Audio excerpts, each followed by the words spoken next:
anybody who doesn't know who I am, my name is Alex McCoy, and I'm the CEO of the Lawrence County Regional Chamber of Commerce and Economic Development Corporation. And thank you so much for coming out here today. Number of people we'd like to thank before we begin.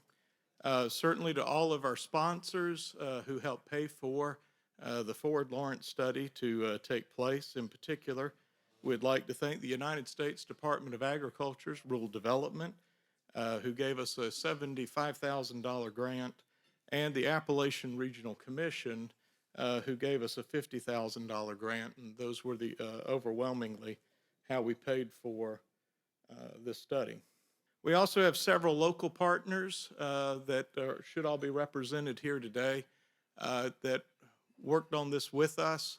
We're thankful that you joined us with this journey, and we hope to continue to work with you following the conclusion of the report. We do have a number of elected officials who have RSVP'd and who have joined us today.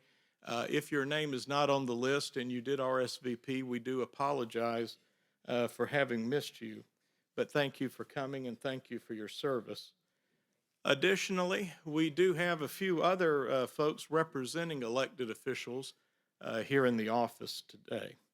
So again, thank you for your service to your constituents. Lastly, I've never really thanked Satin Sound before, but they are doing a live recording for us today and did our pipe and drape and are doing our AV. We've been working with Satin Sound for a number of events over the last 4 or 5 years now. And guys, thank you so much, and we do appreciate your work, and y'all do an amazing job. I was going to do the invocation today, and as we're getting close to the end of the year, and really, you know, I measure time by my son, and in 28 days he'll be turning 4. I've been thinking a lot about time lately. If you subscribe to our newsletter, tomorrow it should be coming out, and if you read my meme of the month, it too is focused on time. So, being reflective that as I am, and trying to think of how to do an invocation on time, you know, what came to me was from the Old Testament, the book of Ecclesiastes, chapter 3, verses 1 through 4. To everything there is a season, and a time to every purpose under heaven. A time to be born, a time to die, a time to plant, and a time to pluck up that which hath been planted. A time to kill, a time to heal, a time to break down, and a time to build up. A time to weep, and a time to laugh, a time to mourn, and a time to dance. A time to cast away stones, and a time to gather stones together. A time to embrace, and a time to refrain from embracing. A time to get away, a time to lose, a time to keep, and a time to cast away. A time to rend, a time to sow, a time to keep silent, and a time to speak. A time to love, a time to hate, a time of war, and a time of peace. With that, I now have the pleasure of introducing our MC for the rest of the event. When we began the Forward Lawrence process, we wanted to identify a community champion to help lead us through. With the federal grants that we got, we wanted somebody who had experience dealing with federal grants. We know about the intricacies and connections between workforce development and economic development. And today, so many deals are won or lost based on your available talent. So we wanted to make sure that the final report spoke to workforce development and somebody who understood the importance of workforce development as well. And that led us to the one logical conclusion of who to go ask first. And we're so very fortunate that he told us yes. So, ladies and gentlemen, I give you our Forward Lawrence Committee Chairman, Mr. Eric Carmacy.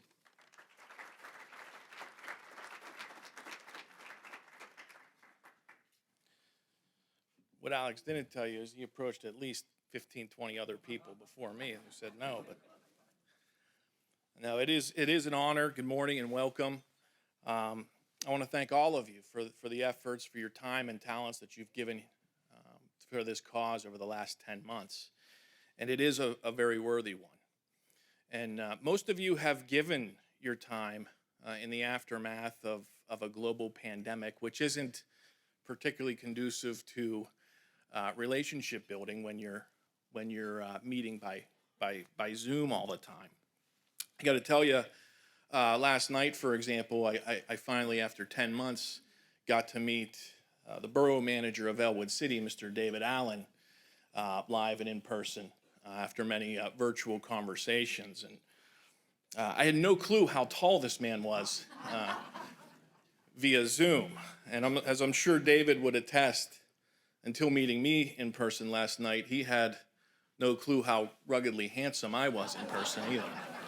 So it's really nice to be here to see everybody today live and in the flesh. It's been an honor to get to know so many of you better, and of course the real work is in front of us, and it's an exciting time, and I look forward to working with all of you more closely as we embark on this journey together. Over the Thanksgiving holiday, my wife sent me down to the basement and asked me to clean out one of our closets down there. And I came upon an interesting artifact. I came upon, in my late grandfather's game chest, this Lawrence County trivia game. Anybody familiar with this? The Historical Society folks I know were. They published this back in, I think they produced this back in the late 1980s, I believe. I don't know if there's an updated one or not, but I am by no means a historical buff. I don't spend a whole lot of time, studying our history. But as I started leafing through some of these trivia cards, I found myself, I wasn't able to put it down. I had to read just one more. And I learned so much just going through. I literally read every one of these cards. It took me about 5-6 hours, but it was quite enjoyable. So humor me, and let's just play a quick little game of Lawrence County trivia here this morning. Just a couple examples. We'll start off easy. For whom do you believe Lawrence County was named? Who's the person that we named Lawrence County from? Anybody have any idea? Laura? There you go. See? That wasn't so hard. Yes, Captain James Lawrence of the U.S. Navy, who was a hero in the War of 1812. And 1812, as I learned, also happens to be the year that we received our first post office here in Lawrence County. Next question. At its peak, how many units or mills operated the local tin plate industry in the county? Any clue? The tin plate industry. 60. It's hard to believe. And to put that in perspective, today I think we have a little under 150 manufacturers across all sectors in Lawrence County. And it's a strong sector. It's our second largest only to healthcare. So when you think of 60 tin plate manufacturers at its peak in the year 1900, that's pretty impressive. Some of the folks referred to Lawrence County as having an abundance of a material called gray gold. Any idea what they'd be referring to when they spoke of gray gold? Limestone, correct. Over a 10-year span between the years 1890 and 1900, Lawrence County saw a population growth of what percent? 144%, which stands in stark contrast to what we're going to hear from Garner economics today. We've got to change that trajectory. At one time, Lawrence County oil wells produced 40,000 barrels of oil per day, and at its peak in 1905, we had 5 unique railroad companies serving this community. This one I got a real kick out of. The Newcastle mayor, Charles Maine, presided over traffic court and offered drunk drivers one of 2 forms of punishment: 10 days in the county jail, or what? Anybody have any idea? How about 2 teaspoons of castor oil? Castor oil. And I thought Lamb and Kusa was tough on crime. Unreal. What I also discovered was that there was a great flood in the early part of the 20th century that affected Lawrence County. Any idea what year that was? 1913, Easter Sunday. And what's maybe more interesting than the fact that there was this flood was I came to learn in another question that there had been a dispute between the city and the electric company, which kept the lights off for 3 months. That is until one prominent Lawrence County resident stepped up and with his own personal finances for a special occasion, paid to have the lights turned back on. Any idea who that resident may have been? Mr. George Greer. God bless you, Mr. Greer, for turning those lights back on. And of course, everybody knows about Cascade Park, right? Cascade Park was the place to be. At one point, it was the predominant place to go dancing in the country, as far as I know. Where's Floyd McElwain? Maybe he'll remember. 1897, opening day. Opening day, 1897. How many people do you think showed up to Cascade Park? 27,000 people. Now, Jay and Cindy, I hate to disappoint you. I mean, we did the best we could, but we fell a little short of 27,000 here today. Obviously, you all know why we're here today. Last fall, Lawrence County Regional Chamber and the Economic Development Corporation sought the services of a site selection firm to assist us in evaluating our competitive position. To help us create an in-depth community assessment to formulate a future-focused growth strategy for Lawrence County. So finding this consultant became the foundational work of the Forward Lawrence Steering Committee. To give you some perspective, there's a timeline of how this came to be. The committee came together formally on January 21st of this year to finalize and issue a competitive request for proposal. We held a bidders meeting on February 5th among interested firms. This gave them the opportunity to come and ask us questions, to learn about our expectations for the project, and also gave us an opportunity to get to know them a little bit better in preparation for their proposal. We formed an RFP review committee, which was established 5 days later on February 10th. And this committee was charged with reviewing the final proposals, which were to be received on March 12th. While we had 7 firms who had expressed a significant interest, we received 6 total proposals, which were thoroughly evaluated. The RFP review committee, after conducting their evaluation of all 6, narrowed the field to 2 and ultimately recommended Garner Economics on March 16th.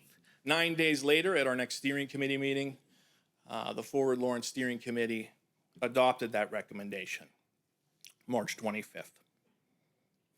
So let me give you a little background on Garner. Garner Economics was established in 2003, a little over 18 years ago, by their president and founder, Jay Garner, who's with us here this morning, along with his colleague, Cindy Dancy, their research director. Jay is a 40-plus year veteran in economic development, Chamber of Commerce, and site location consulting. He's the founding member and chair of the Site Selectors Guild. This is a community of 55 of the top international site location consultants in the world. He's the past chair of the distinguished IEDC, the International Economic Development Council.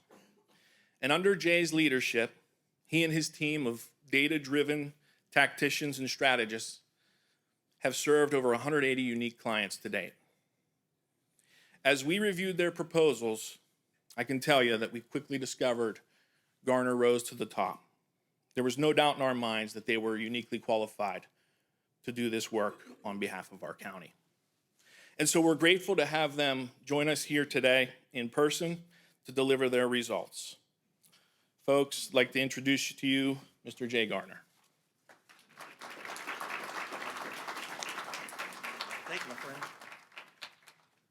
Well, I love that trivia in history. Good morning, everyone. Let me get our slide deck up here. It's great to see everyone again.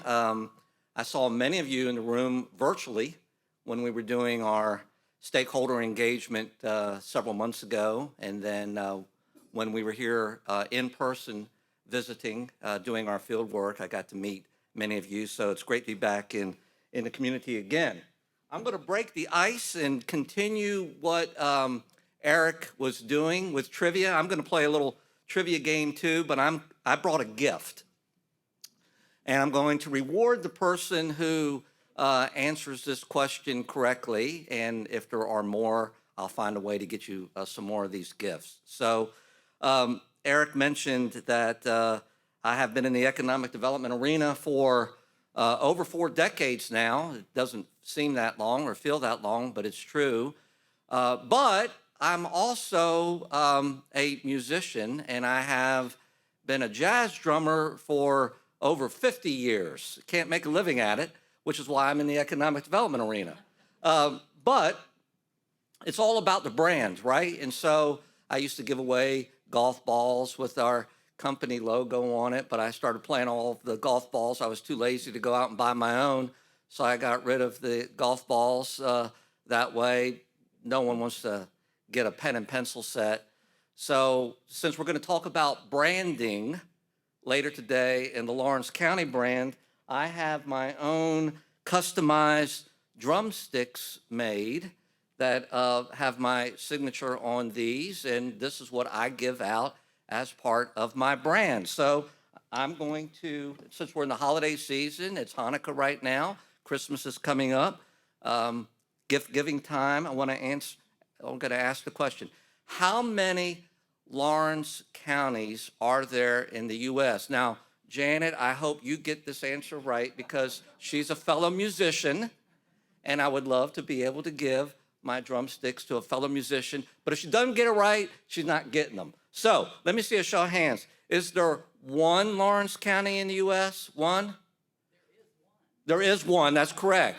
But you don't get them because we need to know how many total are there. Are there 10? Are there 5? Are there 15? You don't see what I see. Not a single person raised their hand on any of them. Are there 5? Yes, there are 5 Lawrence counties in the U.S. I saw a hand back there somewhere, right there. There you go. And if you don't play drums, they're great for capital punishment. All right, so let's talk a little bit about where we are, and Eric got to introduce Cindy Dancy, who is our Director of Research. Cindy and I are going to tag team this presentation today. A little bit about my firm. We're a boutique firm based in Atlanta, Georgia. There are 5 of us. There were 4 who were actively engaged in this project. I have offices not only in Atlanta, but in North Carolina and in Florida. So we were virtual before it was fashionable to become virtual. All 4 of these folks were actively engaged in this project. A little bit about the project process. We did this in 2 phases. The first phase was a deep dive discovery phase where we learned about the economy of Lawrence County. We didn't do any of this work in a vacuum. We wanted to get information directly from the constituents, the customers, the people who work or live in Lawrence County. So we captured opinions regarding the business climate of this community, and then, of course, all of the community engagement that came with it. We summarized all that in a publication that we distributed in the late summer called a Competitive Realities Report. It was a 100-page document that summarized all of that information. We didn't offer any recommendations in that report. It was just a summation of what we heard either from you or from the data analysis that we did from our work, either desktop research or field work. That informed our second phase, our phase 2. And that's what led to us to develop business sector targets that we've recommended to you. You'll hear from Cindy about that shortly. And then also recommendations. So we're calling this report Elevate Lawrence County. It's an economic development action plan focused on people, product, and place. So people, talent. And today in the economic development arena, talent is the new currency. Talent is what you have to attract residents in this community and for your employers. Product, what do you have to sell? Whether it's on the industrial side, commercial side, hospitality side, wherever. So, and then place is what differentiates this county and the communities that make up this county. That's place. And so that's what we were focused on in our recommendations. So let's talk a little bit about the key findings, what we said. I mentioned earlier that we did not do this in a vacuum. We never do. We want to get that input from you. And so we had 155 stakeholder contacts. We had that through the focus groups that we conducted and through an electronic survey that we did broader, that was pushed out by Forward Lawrence and some of their partner organizations. Remember, it was a business climate survey. It wasn't a visioning effort. We asked specific questions about what needed to be done in Lawrence County to enhance your competitiveness and to move that ball forward, to get a positive trajectory on what to do.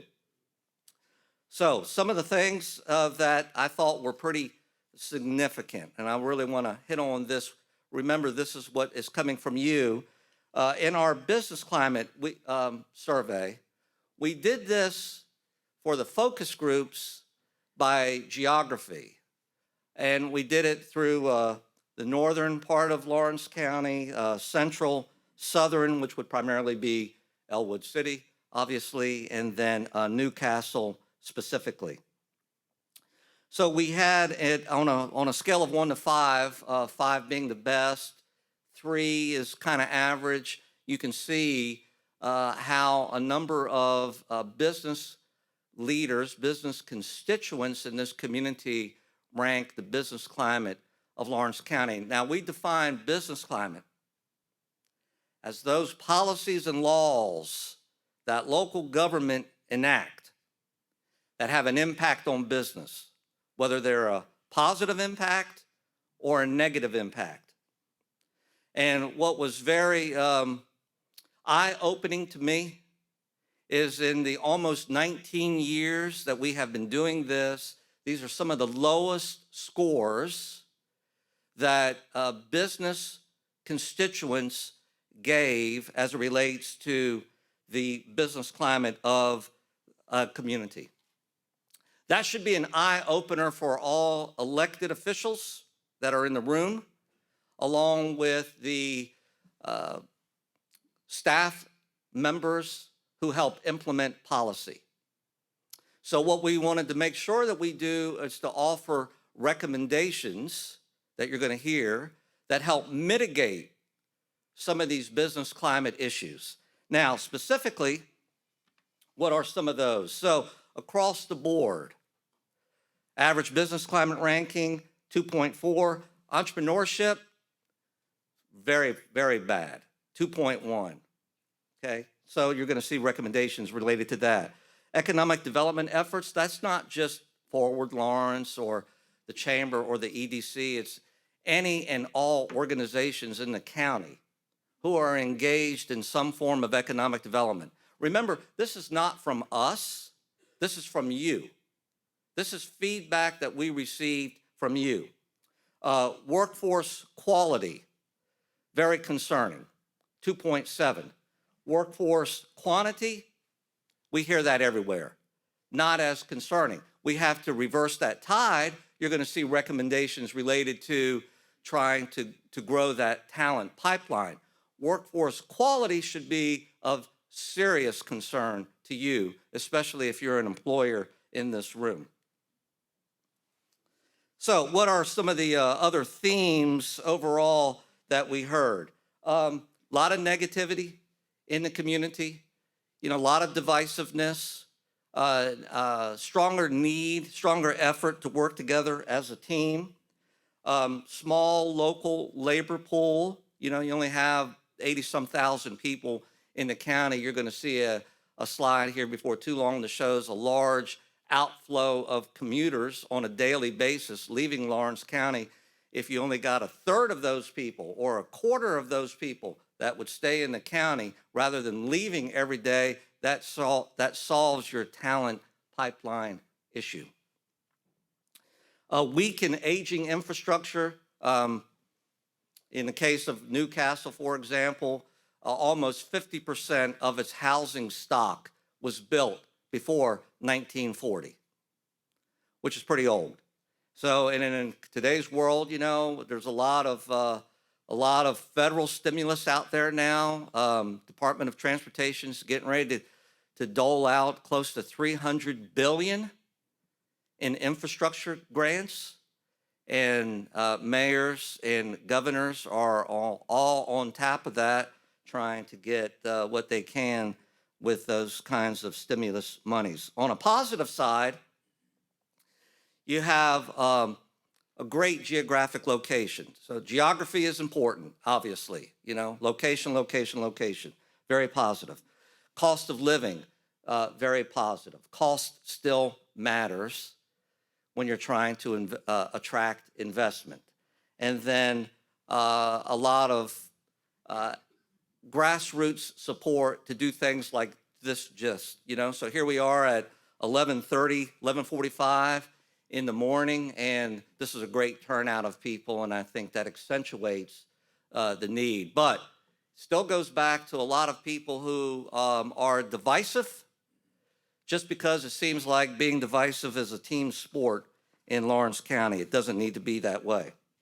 Let's talk a little bit about an assets and challenges assessment. So some of the work that we do on my company, we do obviously strategy work like we're doing now, but we also represent companies, and we help them identify investment locations. So that's why we're referred to as a site location advisor, site location consultant. And so when a company hires us, we're typically looking at all sorts of criteria on their behalf to compare communities. How does community A compare to B, C, D, and E? Okay, so for example, we just finished an automotive parts supplier manufacturing search that started out with 8 states and 30 communities, and then it got narrowed down to 6 states and 6 communities, and then 2 locations. So that's how that whole universe works, like that. We use that same methodology when we're doing a search for a company. We use that same methodology when we're doing it for a community. So we apply that investment perspective, that investment lens when we're doing work. And when we did this for Lawrence County, we noted that you've got 28 assets, which is pretty strong. A lot to be proud of. Cindy and I have worked in a lot of communities that have more challenges than assets. So that's a positive for you. Any of the challenges, you have 14. These are much more detailed in the Competitive Realities report, and we have a summary of it in the final report, which I think Alex is going to put up on the website sometime soon. Any of those 14 can be a deal killer, a deal breaker. This is a great tool for elected officials because it's very objective and it has metrics associated with it. And so what we recommend, and we have this in our recommendations, is to work and mitigate those 14 challenges, move them from a negative to a neutral or to an asset. Take your neutral rankings, move them to an asset, and then sustain the asset challenges that you have. So I'm going to turn it over to Cindy now. She's going to give you a perspective of the economy and then talk about the targets. I'll come back and finish up with our recommendations. Good morning, everyone. As Jay said, I'm Cindy Dancy, Director of Research for Garner Economics, and very glad to be here today. Blown away by the hospitality that everybody has shown. So just very excited to be in front of you and talking a little bit about what we found in the desktop research and discovered as far as the optimal business targets. So in continuing the deep dive, so I covered a lot of statistics on the labor force, population, et cetera. And what we did was we looked at Lawrence County and we compared it to benchmarks in Muskingum County, Somerset County, as well as comparing it to the Commonwealth of Pennsylvania, as well as the nation to kind of look at overall trends. These were then looked at as in comparison for positive, neutral, or negative ratings, similar to what Jay did. Again, there were some good positives, about 7, neutral ratings 10, and negative ratings 8. The positives include cost of living, colleges in the area, graduation rates, and the negatives centered around population, migration, and labor force. And so some of these problems are not unique to Lawrence County. They are national trends, but in comparison and in growth or lack thereof, these came out as challenges. Some of the, I'm going to hit on just a few bits of the information. We do have fairly comprehensive numbers in the competitive realities report, but want to hit on the population challenge because it was, Eric mentioned it, Jay is going to mention it, and we'll have recommendations around it. But it is a challenge, and it has been losing population. Lawrence County has, and we also look at the migration. In 1 year, we look, it's the top figure there, that top line. So not only is the out-migration, people moving out, the natural growth or lack thereof is also not keeping up with that lack, or those people who are moving out. So all in all, it is a sustained loss over the last 10 years.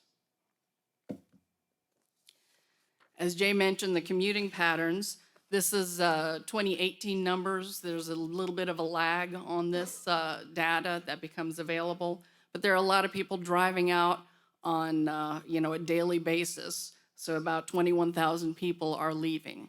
Now this is prior to COVID and prior to work from home, so we don't know how that's going to affect the commuting patterns overall, but that is an opportunity. That's talent that is leaving the county, going to work elsewhere.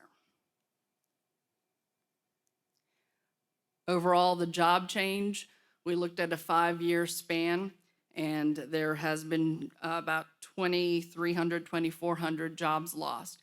Now, this is going to have the brunt of what some of the COVID impacts are, particularly in those areas, and Pennsylvania was an area that stayed in lockdown a lot longer than some of the other areas. But overall, and as you can also see, the U.S., job loss across the board. So that's not a story that's going to be new to anybody.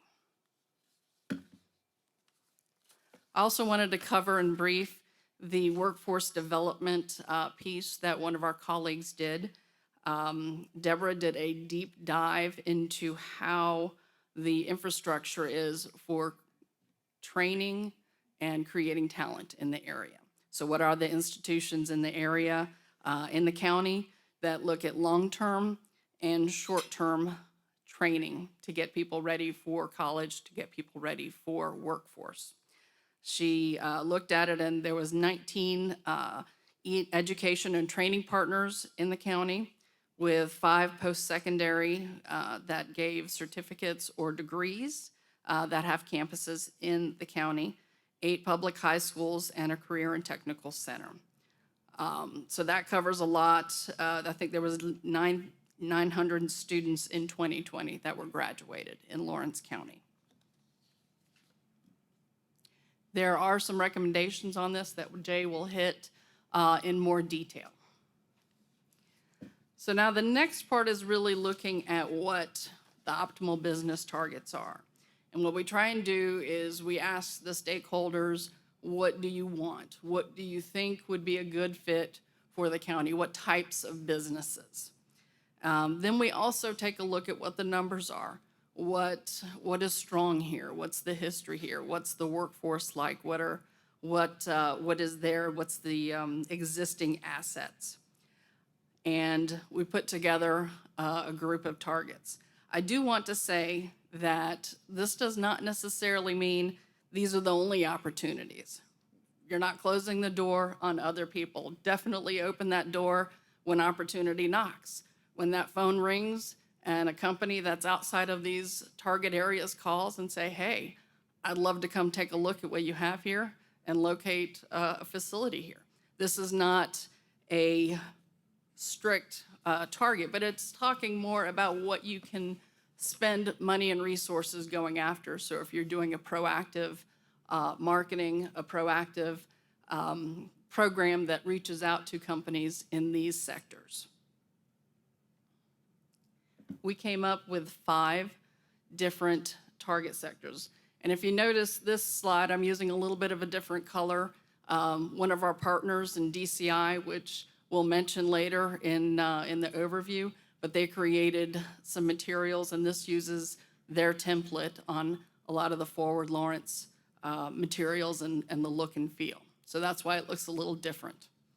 But we have Industry 4.0, distribution and supply chain, experiential economy, agribusiness and small-scale food production, and entrepreneurial development. I will hit some highlights from these sectors. In the report, we do list our rationale for choosing this. What are some of the things that you can use to tell others that this is why these industries make sense for Lawrence County? So the first one is Industry 4.0. And I know there's a lot of buzzwords about, the next gen, digital revolution, but this really brings into focus the digitization, if I can say that correctly, and connection. So in essence, the automation and how you connect systems to into manufacturing, into making goods. With the labor force shrinking, automation is definitely a trend that is here to stay across many sectors, and manufacturing is one of the big ones. You do have a very strong industry background. 12% of your workforce does work in manufacturing. You have a history of metalworking, and we're learning a lot about history and the what gray gold, as you called it. So there's a lot of history here with that. And there is some proximity to Pittsburgh and Carnegie Mellon with autonomous vehicles and robotics. Several of the areas within manufacturing that we are suggesting is metalwork, plastics, chemicals, building materials, engineering, robotics, autonomous vehicle manufacturing, and equipment, as well as aftermarket auto parts manufacturing. These are not the supply chain to the OEMs or the original equipment or the original auto assembly plants, but the aftermarket pieces that brings into focus the plastics and the metalworking that do well here. Some of the occupations that this will highlight is some of the software programming that's going to go into how these systems connect. Your industrial production manager, who's going to have to be a lot more tech savvy. your electrical engineers, machinists, installations, and repairs. In the document, we also look at how some of these positions can be closely matched with other occupations that are in the area. So they have a close skill match and have a low effort of retraining into some of these skill sets. So the key for this is training for those highly automated environments and the product, the place to put these, so sites and buildings, as Jay will talk about some more.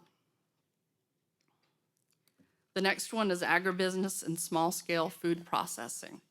Now, agribusiness is pretty much anything that surrounds the production of agriculture. In short, it's a little bit of a supply chain. So chemicals in the fertilizers, refrigerated warehousing, some things like that. We'll focus in on the agribusiness. We also have small-scale food production because at this time, I think there are some limitations to water supply. Once those are worked out, there might be more opportunity. But this helps to join the agriculture that is abundant in the region overall and put it into a very rapidly growing industry sector nationally. So you have the food processing is one of the fastest growing. Of course, the pandemic really put that on super speed. If you could have said 10 years ago that I would have my dinner, already chopped up that I can get in a box on my front porch, I would have said, you're crazy. But now, the Blue Apron, Green Chef, all these other kinds of food processing, they're really making it differently, but e-commerce and production is still quite involved in making these new products, new way to serve food, in addition to the general snack foods, the sauces, and all sorts of other food items that continue to be popular and to grow. Now, another trend that I think the word I wrote down is meteoric, supply chain and distribution. We have seen the industrial real estate market is overtaken by warehousing. Distribution is here and here in a big way. In the last couple of years, it's really grown. And Lawrence County has that location. The proximity to the Pittsburgh and Cleveland markets and serving the surrounding area put it in a really good spot. The interstates that pass through the area. So this is definitely a great opportunity for Lawrence County. And some of the occupations that we would look at in here. So not only is it going to take the drivers, a lot of customer service reps, but you're also looking at some higher paid for the next gen of logistics. And that's the computer systems managers, the programmers, management analysts, and those type. If you're sitting there looking on your phone where your Amazon order is, there's a lot of people programming that to make sure that's happening and to make sure everything where it is in the logistics line. So definitely a great opportunity for the area. Now, entrepreneurial development. This is definitely a great opportunity, as Jay showed you with the feedback that we got from stakeholders being low. A great opportunity. There's going to be some transformational recommendations in making an entrepreneurial center. So there's a lot of factors. Not only this is a great opportunity for this community, but also in the time. We're calling this period of time the Great Resignation, where people are rethinking work and how they work. So there's another buzz phrase I'm throwing in there, but a lot of people make a change and they want to do something different. And having an opportunity to grow an ecosystem that fosters entrepreneurial activity is a great opportunity. So we're looking at boosting that, a makerspace, which is a place that has a variety of tools, woodworking, metalworking, maybe even electronics, where people can do hands-on creation. And so it's a type of incubator as well as a hobbyist space that people can grow their interests maybe into a business. There's also another, something that's special to Lawrence County that somebody spoke about in one of the stakeholder engagement meetings, and that was some textile assets to maybe be a starting point to grow a textile network. So Lark Enterprises has cut and sew operations, but they've also been stocking up on some cutting edge machinery and equipment that is can be leased out, or not leased out, but pretty much they're a support operation that they can do cut, sew, design, high dollar equipment that most of people who are starting out in their own business would not be able to afford. And so that's another opportunity that would be great for Lawrence County. And again, Jay is going to cover some recommendations that'll touch on this. And the final target really hits more on the place. So as Jay said, we have people, product, and place. Most of the targets that I talked about is about people and product. This really hits on the place and some of the product. So the experiential economy is basically fostering an experience for people who come to visit the area. And you have been doing this already, as I got these lovely packages, a little book on the Amish table and the covered bridges. So there's a lot of activity going on surrounding that, touring the Amish area. This target really talks about how do we support that? People are here. How do we make a surrounding experience? And some of the suggestions are to do boutiques, specialty retail, some small food shops, wineries, distilleries. Again, it's not a new venture, but it's really seeking to round out the experience of people who come here to visit and how they can spend money in Lawrence County and support businesses in the area as well. So with that, I will turn it back over to Jay. Thank you, Cindy. All right, so we have our recommendations categorized now into 3 buckets. They are the asset development, that's where we talk about people, product, and place. We have execute effectively. What does the community need to do to have outstanding, best-in-class economic development service delivery, whether on the municipal side or through a not-for-profit side? And then communicate the brand. So I failed to mention at the very beginning, we had a partner in this that did a separate report, which they submitted to the Forward Lawrence Steering Committee in late September, DCI, Development Counselors International. And I'm going to, at the very end, have a summary of their recommendations so that you can get a feel for how it fits into that bucket. So all of our recommendations, again, focus on what can we do as a community to reverse the tide of population loss and to build that talent pipeline and to create product so that you have something to sell effectively.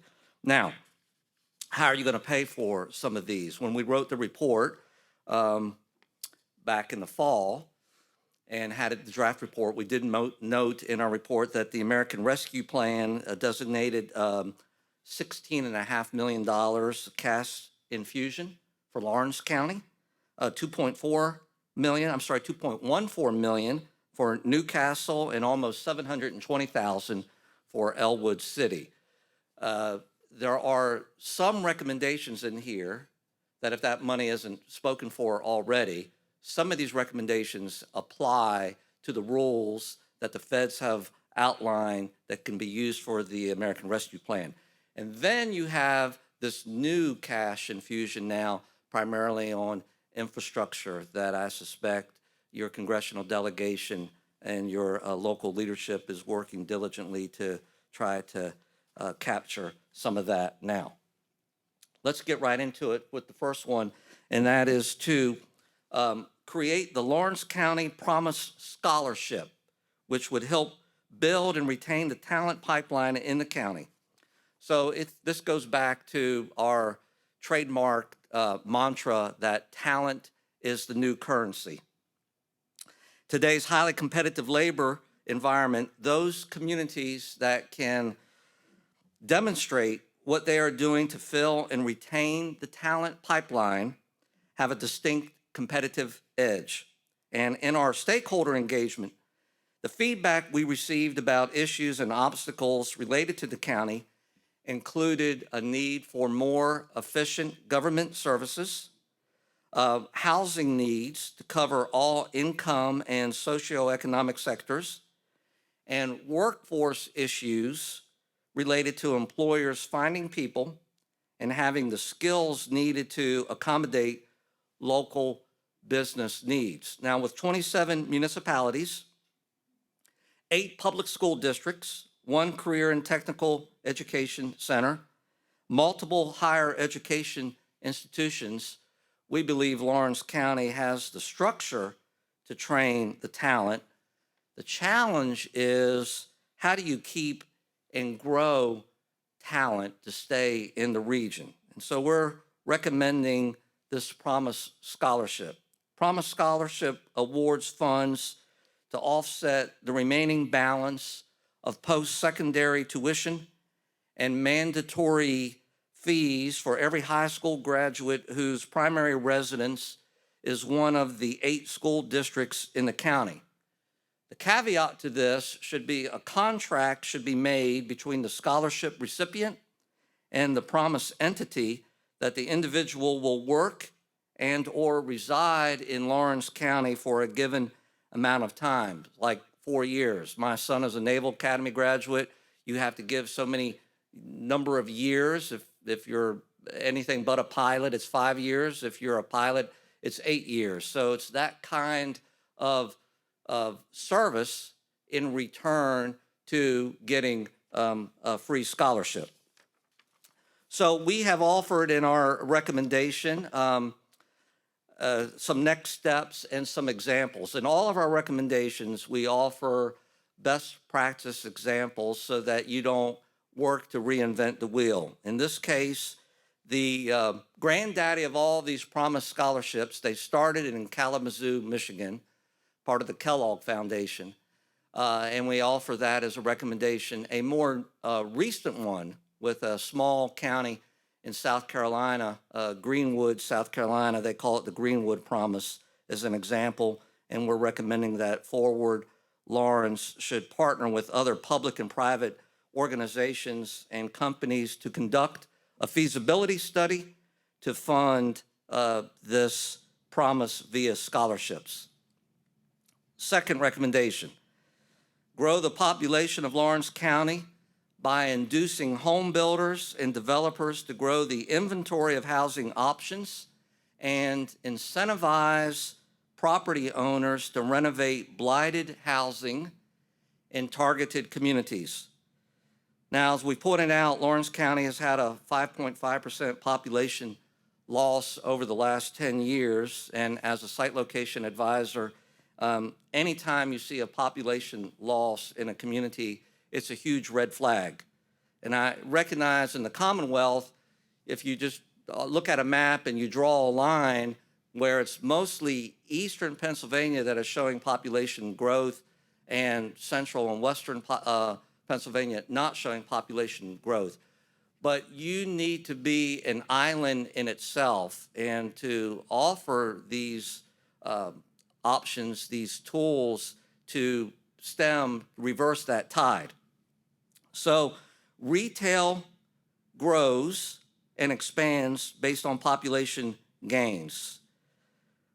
In our stakeholder engagement, the lack in limited housing options was considered an obstacle by the constituents that we surveyed in Lawrence County.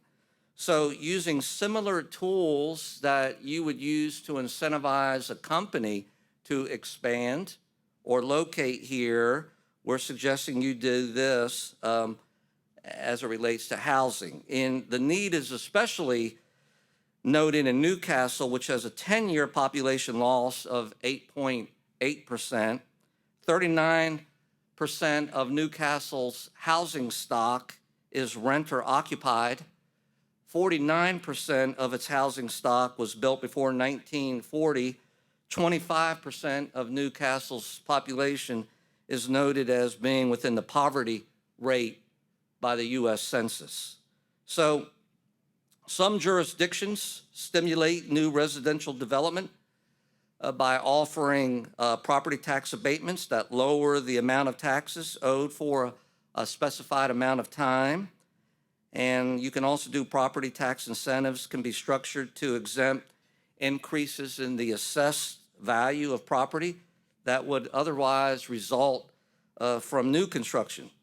So both abatements and exemptions can be used to support rehabilitation in older homes that have fallen into disrepair, providing a reduction in taxes or simply reducing or eliminating incremental taxes that would otherwise result from improving the property. We offer an example of the city of Albert Lea, Minnesota, as a best practice example of that. Third recommendation under the asset development is to incentivize workers to move to Lawrence County through a remote Lawrence initiative and partner with Visit Lawrence to help define an overall strategy using the Simply Beautiful marketing tagline.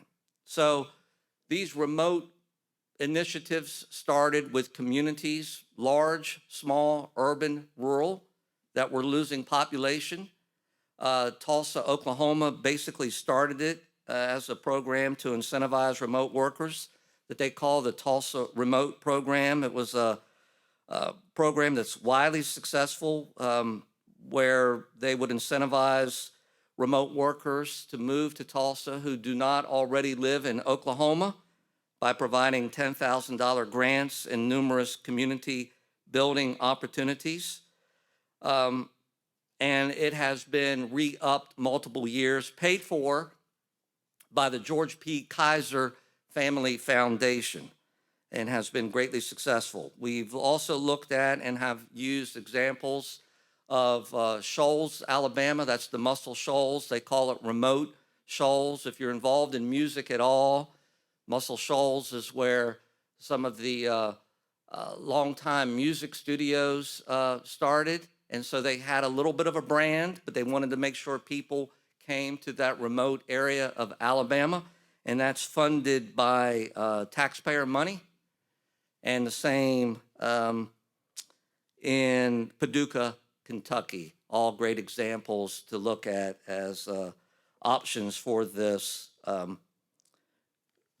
remote Lawrence initiative. The third recommendation relates to entrepreneurship, and that's to create an entrepreneurial center or knowledge center that would include a small business incubator and a maker space. The Kauffman Foundation suggests that nationally, new firms and young businesses disproportionately contribute to net job creation, which means that most new jobs are created by small businesses and entrepreneurs. I never thought I was entrepreneurial. I started my business almost 19 years ago, so I guess I am.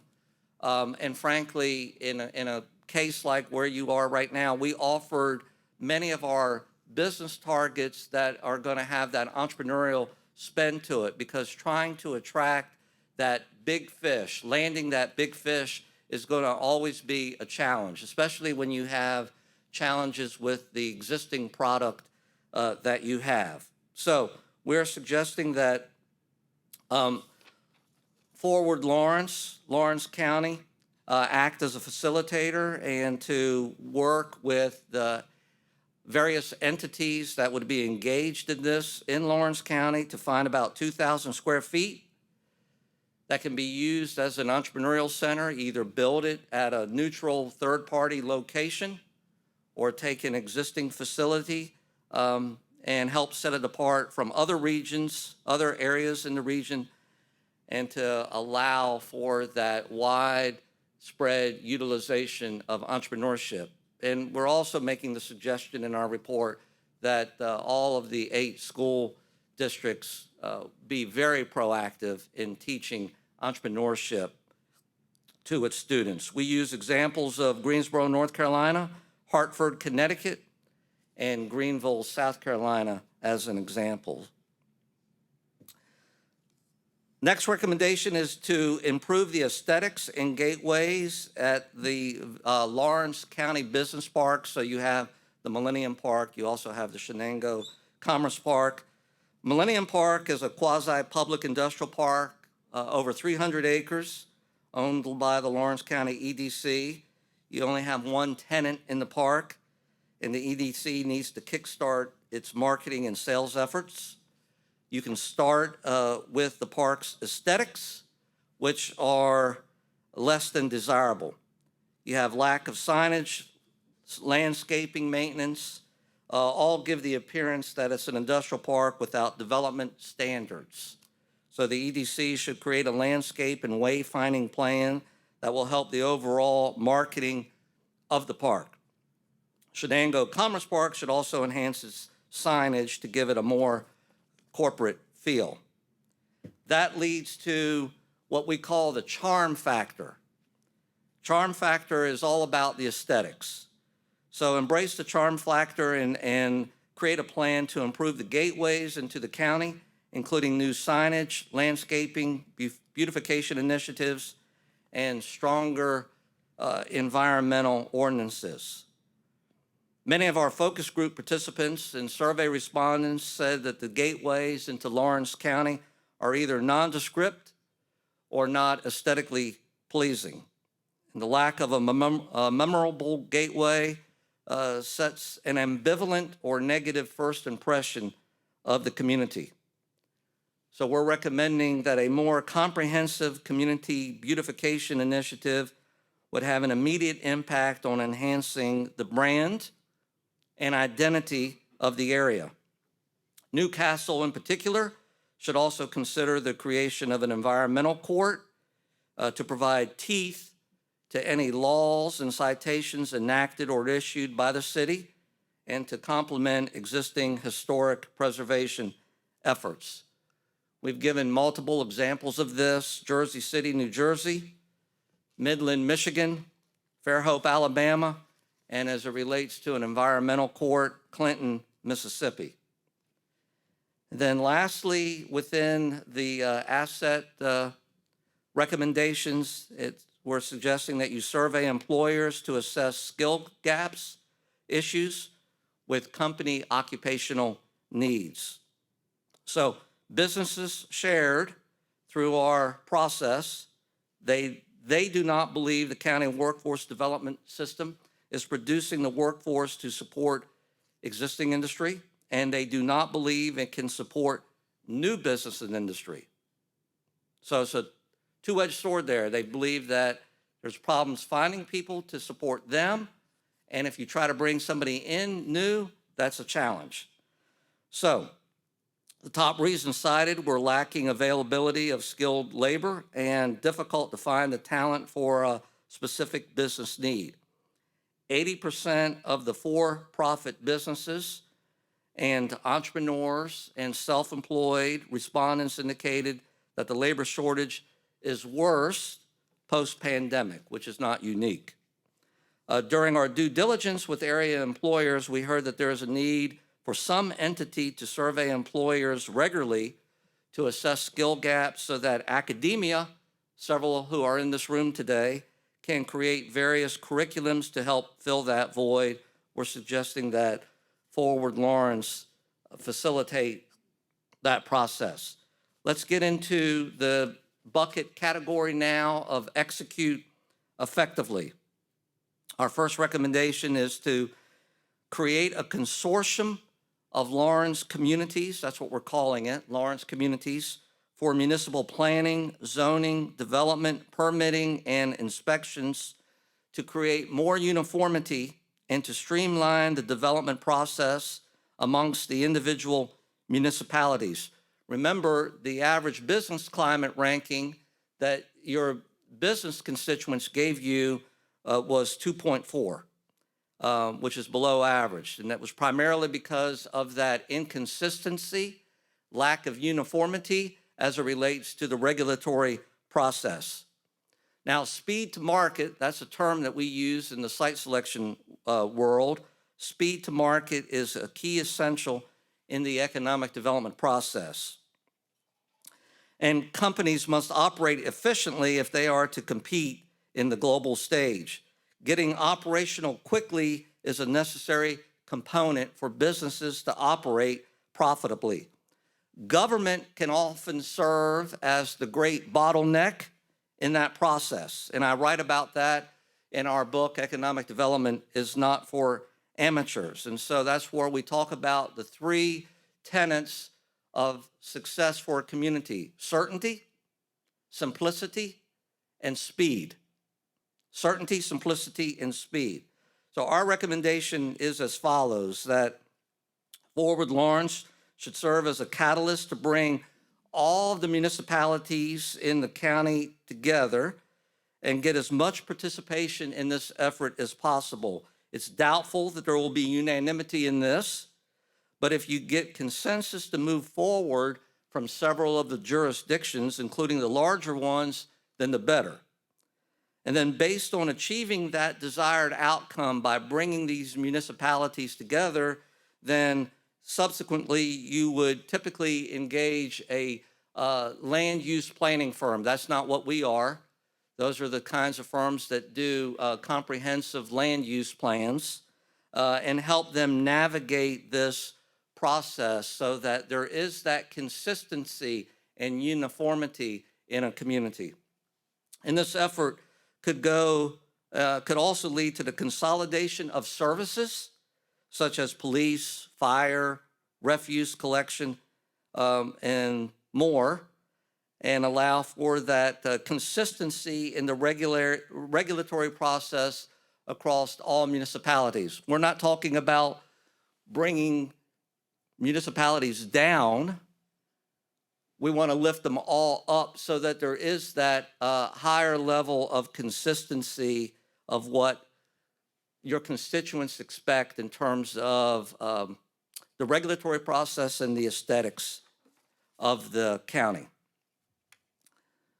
We're suggesting that you conduct economic and community development leadership learning labs in other inspirational communities. So what this is when you do a community visitation, you take a group of leaders from a community like Lawrence County, and you go visit other inspirational communities, you learn about what those communities are doing successfully, where they had challenges, and you try to bring those ideas back to your community so that you're not reinventing the wheel.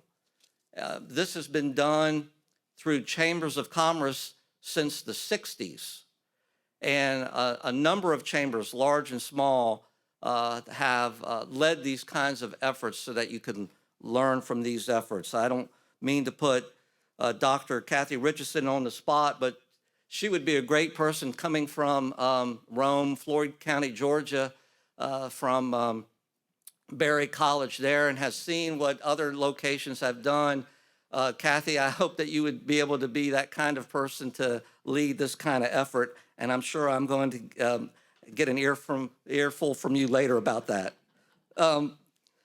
So that is our recommendation. The Greater Waco Chamber of Commerce has a whole template on how to do these kinds of effective, inspirational community visits effectively.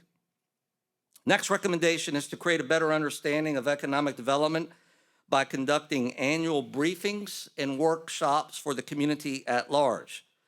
In our focus groups, we observed the lack of understanding of what was occurring in Lawrence County related to economic development activity from several participants, many of who should have known better. It's not their fault.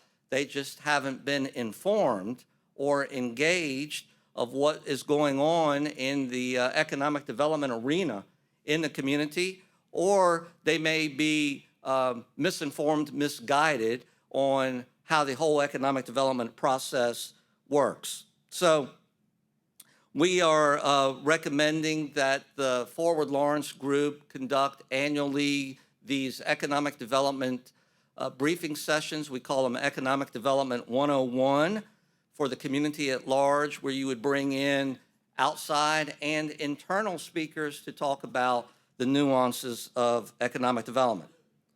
We are recommending that you merge the 3 chambers that you have in Lawrence County into one. So remember, the county has a population of 85,000 people.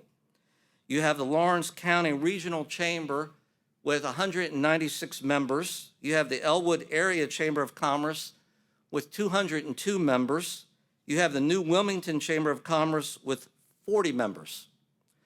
There are only 1,987 businesses in all of Lawrence County as of 2020. It's probably less than that now because of those that were impacted by COVID.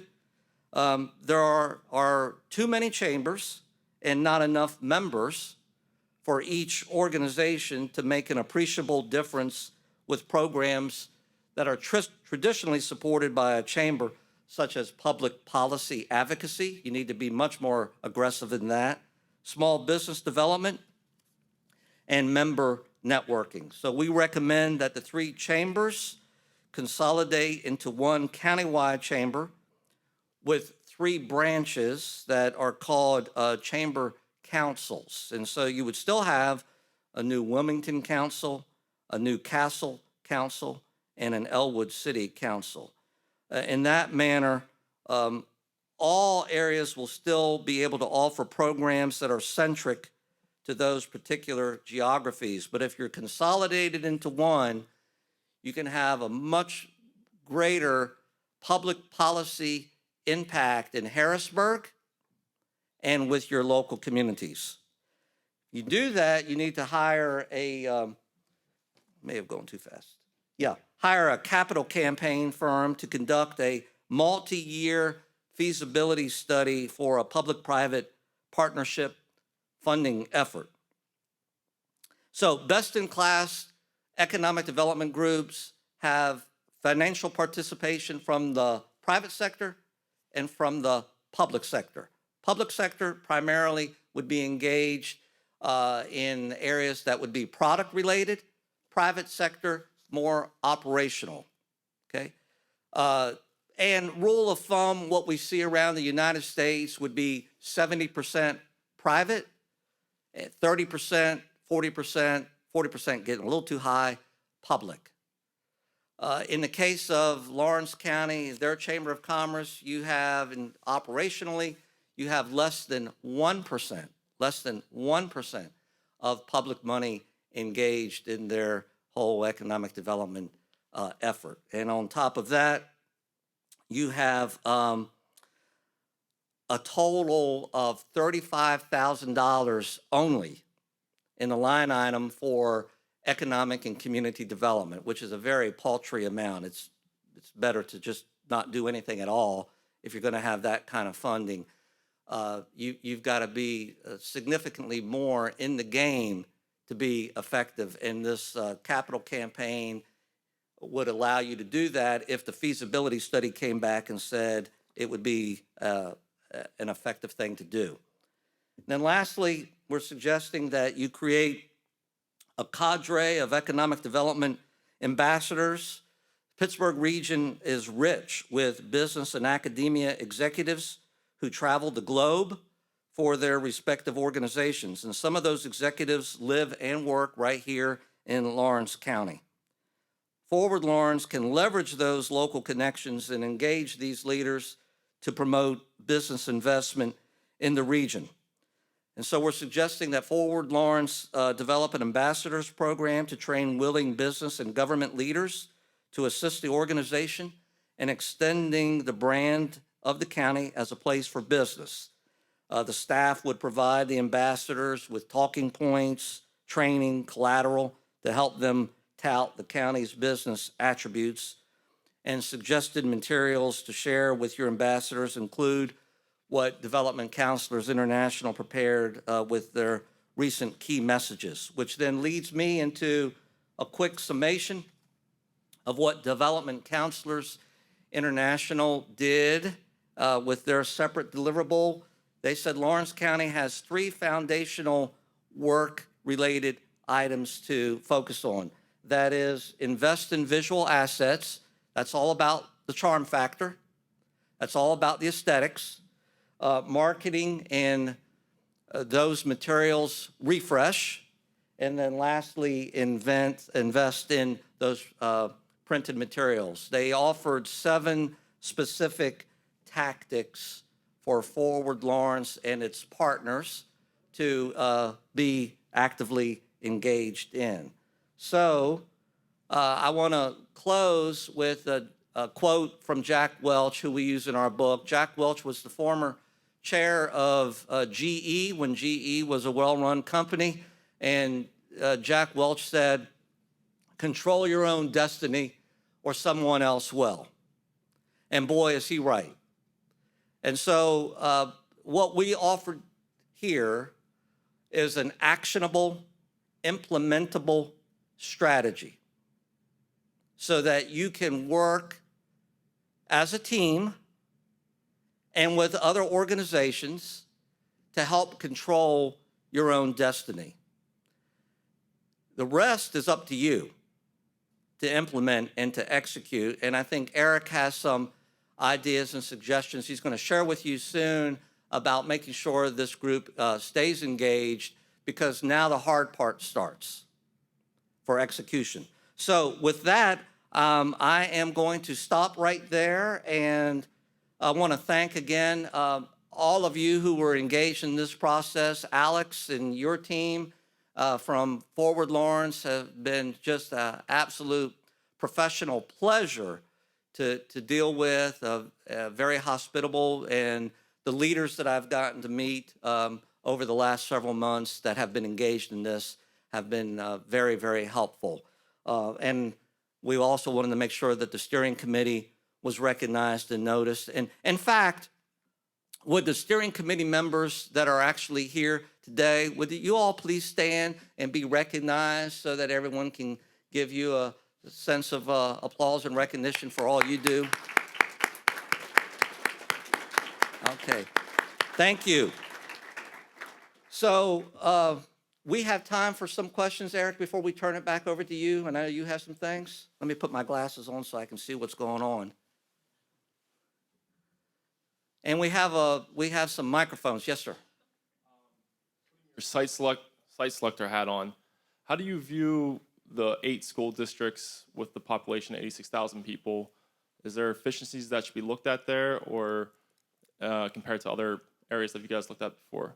We did not look at the efficiencies.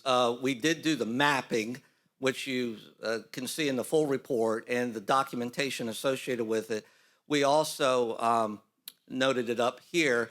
But, I mean, obviously, it doesn't take usually a rocket science to figure out that if you have a lot of municipalities, a lot of school systems, you're going to have a lot of redundancy in services. And so there has to be a sense of economies of scale, but it's a very challenging thing to do. We've done a lot of work in Pennsylvania.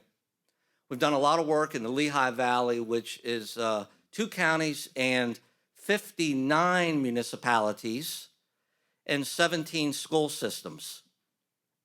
Every time we talk to them, all the leaders say, it's crazy that we have this, but the reality of it is it's a significant challenge to try to consolidate those organizations. What's not as challenging is consolidating services.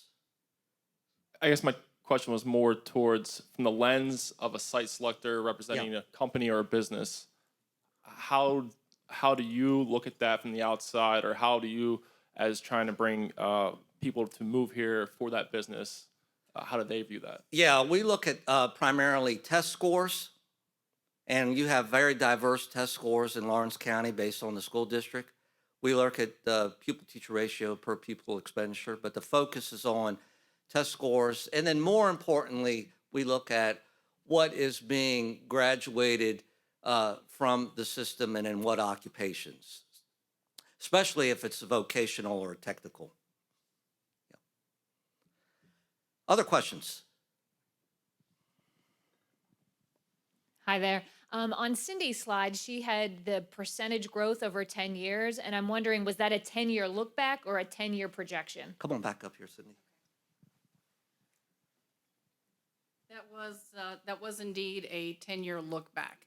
I did not dive into projections for population growth for this study. That wasn't the population growth. It was like the economic sectors. Always the targets. In the targets, yes. So on each target and the profile, we look at what the national, I did both, a look back as well as what it's anticipated to grow on a national basis. So I did both of those. Okay, thank you. Stay up here with me.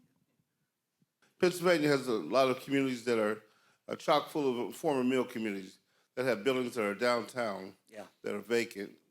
And how do you suggest that communities like that be able to go forward with those communities that are just have those buildings downtown that are vacant and are blighted? Yeah, that's the big question. We did not focus on doing strategies and recommendations for obviously for each municipality. Our focus was on the county as a whole. You're not in a unique situation, and it's the hard thing to figure out because when people move away, retail moves away. And the only way that you're going to get retail back into a community and get those vacant storefronts filled is when people move back in. So in our recommendations, our focus was on growing that population through those multiple initiatives that we've offered. But it's a microcosm as it relates to some of those really small mill towns. Sadly, we've got 3,100 counties in the U.S. We have 19,000 municipalities. And some of those municipalities are going to fade away and some of them are going to grow. And it's just the evolution of how things work. Whatever you can do to build that population back is what is going to reverse that trend. Okay, thank you. Yes, sir. Thank you. David? Jay, yeah, I saw some laughing when they handed me the microphone. So, so two things you touched on, and I thought they were very, very important in there, and I wanted to just get a little more info on the recommendations for the county to be able to put in. So the first thing we talked about was like the creation of the scholarship. We've talked about states and other areas that have lottery money that goes to funding in state, and that's been a big attraction for large companies. So barring the state making a complete reversal, which doesn't seem likely, is there funding laid out for, do you have ideas, creative ideas for the county to fund something like that, which would be exceedingly expensive? Yeah. But for school districts to maintain, kids that had like a 3.0 for them to be able to go, to get tuition reimbursement, to stay in the area and stuff like that, is there framework? And conversely, the same question on, especially you and I have talked, we're very high occupancy for our city as a lot of cities are municipalities in the county, but we're landlocked for new home development, things like that. So did you lay out some recommendations on how for us to access funds to have home renovations and for people, even developers to come in and redevelop blocks and things like that? Yeah, great question. We have attempted to lay that out as best we can in the actual full report. Just kind of a quick snapshot of that to answer your questions. If a state entity isn't going to fund it, then obviously it's got to come from a public or a private source other than the state. So in the case of Tulsa, for example, in the case of Kalamazoo, for example, it's done by a foundation, which means, and you have at least one foundation in the community, and hopefully they may see the merits of something like that.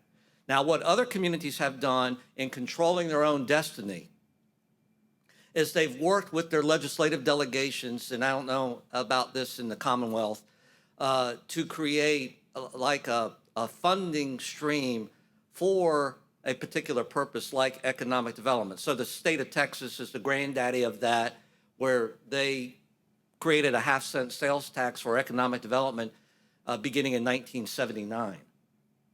And that made a lot of small communities very, very resource rich, because all you need is one Walmart, and the the tax benefit is significant.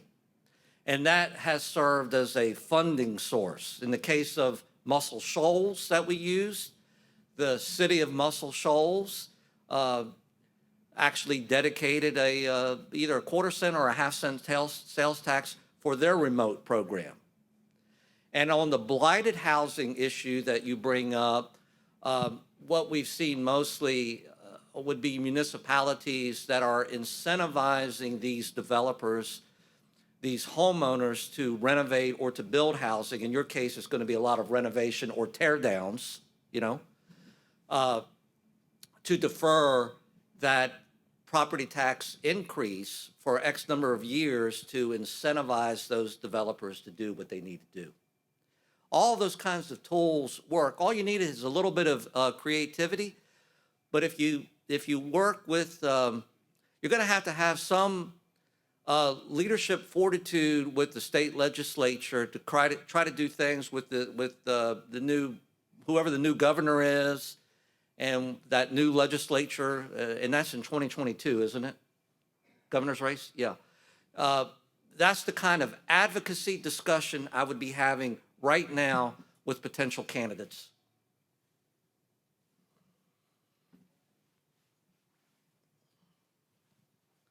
All right, Eric. Oh, yes, sir. Dan. Did I cut someone Nope, off? I didn't see you. I'm sorry. Oh, that's quite all right. Thank you very much, Jay. Thank you for being here. And Yes, sir. You've certainly given me, and I'm sure all of us, a lot of food for thought. And at the county level, my colleague, Commissioner Spielvogel, is here, and I think it's safe to say that we are committed to working with everyone in this room moving forward. A lot of good people in this room, and a lot of folks in this room have done a lot of good in this community. But it's going to require us to continue to do that, and then some. I'd be remiss just with two final points. Number one, I do want to make note, and this is not a criticism at you, because again, you've been very candid with us, and we need to hear that. We need to hear the good and the bad. And a few of the recommendations you've made, I would offer, some of those things are being done, and they're being done by our county planning department and our county redevelopment authority. And maybe we're not doing a good enough job in getting that message out there, that when it comes to housing rehab, for example. And there are some non-for-profit agencies in the community that are also doing those things. And again, maybe we need to do a better job of letting folks know that. Finally, I've been around long enough. One of our biggest challenges, and it's more intangible, and that's just our overall attitude about our community. There's too many negative people. We need more positive people. And I'm sitting right next to one. I would suggest, if you don't know her, get to know Janet Filatico. She's never said a bad word about this county. She's continually advocating for the county and saying good things about the county. And I think it's paid off in terms of what her agency has done. And Commissioner Spielvogel sits on that board. So take a page out of Janet Filatico's book and talk positively about the county. That'll go a long way. So again, I thank you. This is very helpful. It's a lot that we're going to have to do. And again, I don't want to speak for Loretta, but I'm willing to be part of that as we move forward. Thank you. Thank you, Commissioner. Thank you. Oh, is this on? Okay, thank you. Thank you, Dan. And I agree totally that it's something that we all have to, we have to take what's in that report and we have to work with it. And it's a process, and it's whether it's birth, rebirth, growth, whatever it is, but we're at some stage in some part of the process. And I would hope that we are in the early stages of it, and we take the information that is here and take that page out of Janet Filatico's book and look at it glass half full, and how do we make it work, and what do we do moving forward? We have a tendency in Lawrence County to look behind us, and that's not helped us at all. So I think moving forward is something that we need to do, and that's why embracing what we have here with Forward Lawrence is so important for us to do it. We've invested the money with the reports. It's in depth. It's there. It's on paper. Let's do what we need to do with it to make it work for us here in Lawrence County. I do want to introduce, if it's okay with everybody here, We have our Western Regional Representative from Senator Casey's office, Robbie Madzik, is here, and she would just like to say a few words, if that's okay. We'll take that as a yes. Hi, thank you, everybody. First of all, on behalf of Senator Casey, I know you heard some hard things today, but I got to tell you, we congratulate you for taking this on, for taking a real hard look at blind spots and wanting to move Lawrence County forward. I want to address the opportunities from the federal level.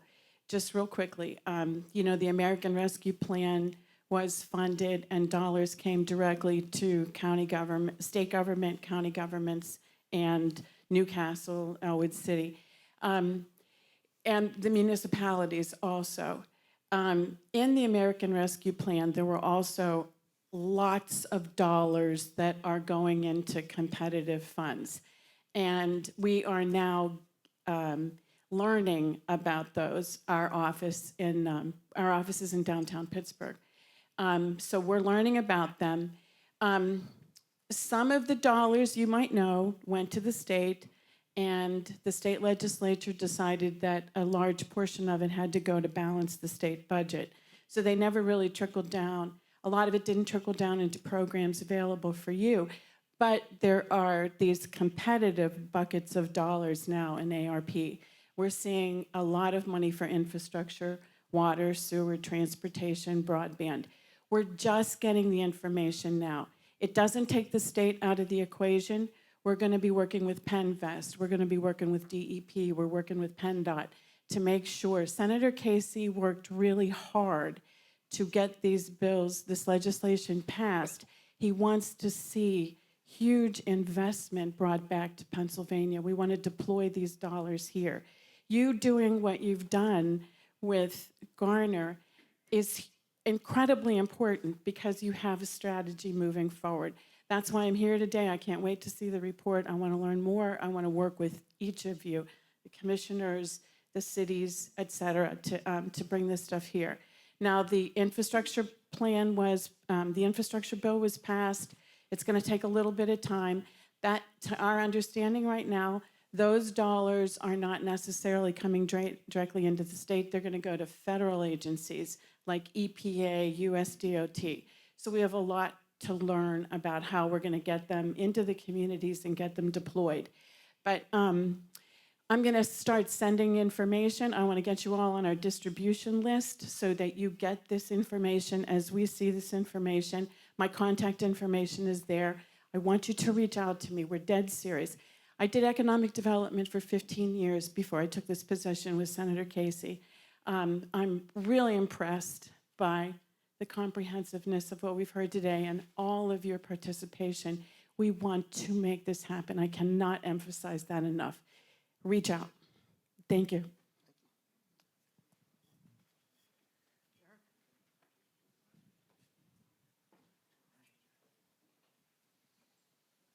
Any other questions? All right. Well, Jay and Cindy, you've certainly given us a lot to think about. You're right, Commissioner, in terms of the positivity. When I think about the number of people I know, and I've known in my lifetime, who I've never heard say a negative word about another person, that's a very, very short list. If you think about your sphere of influence, the people in your inner circles, how many people do you know that you can say that about? Besides Janet, we know Janet. That's not a lot of people. But perhaps, a more appropriate question is, how many people could say that about you? There are things we can control, there are things we cannot, but that's certainly one of them. And that's a good place to start. That's not going to solve all of our problems, but it will certainly be a good place to start, especially when it comes to community development. My grandfather, Paul Tanner, was a county commissioner here. He served 3 terms in the 80s and early 90s. He was one of those people. And another little artifact that I found among his possessions was yet another piece of literature courtesy of the Historical Society, Bridges to the Past, the pictorial history of Lawrence County. And For those of you who've not seen this book, I encourage you to take a look. It's really an incredible visual depiction of our history, from early settlements, the rise of burgeoning industry, new communication streams, new forms of transportation that came and unfortunately in some cases have left. Our history is certainly one to behold and one to be proud of, but we have before us now a unique opportunity to build the future we desire together. Jay and his team has given us the blueprint for that today. We have some tough decisions to make in the months ahead, and we'll have to do some soul searching. Hopefully we can adopt a lot of the recommendations, maybe all, maybe none. The appetite, is on us now as to where we take this. But a few things we know to be true. No single person, I've talked to a lot of folks over the last 10 months in this room about this. There's not a single person in this room. We've got great people here today. There's no doubt. But there's not one person who can do this alone. There's not a single entity who can get us to where we need to be alone. There's not even a small group of select individuals that can get us there. It's going to take a coalition of many of us. And a number of folks who Jay pointed out in the report today, who are the logical leaders to take us towards that positive change. So in the months ahead, we're going to be calling upon you to be a part of that effort to bring about this positive change. Want to share with you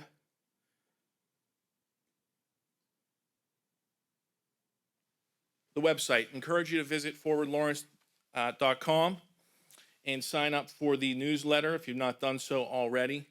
The reports that were referenced today, and there are 3 of them, I think a couple of them are already on the website. The final report will be up by 1 o'clock today. So just again, I want to encourage all of you to stay engaged, to channel your inner George Greer. The lights aren't off here like they were in 1913. They're not off, but they're dim, right? They're dim. We got to make sure we keep those lights on. We want to make sure they're at full capacity. So just encourage you to stay engaged, continue to be part of the process moving forward. Visit us on the web. Thank you, and God bless. Enjoy the rest of your day.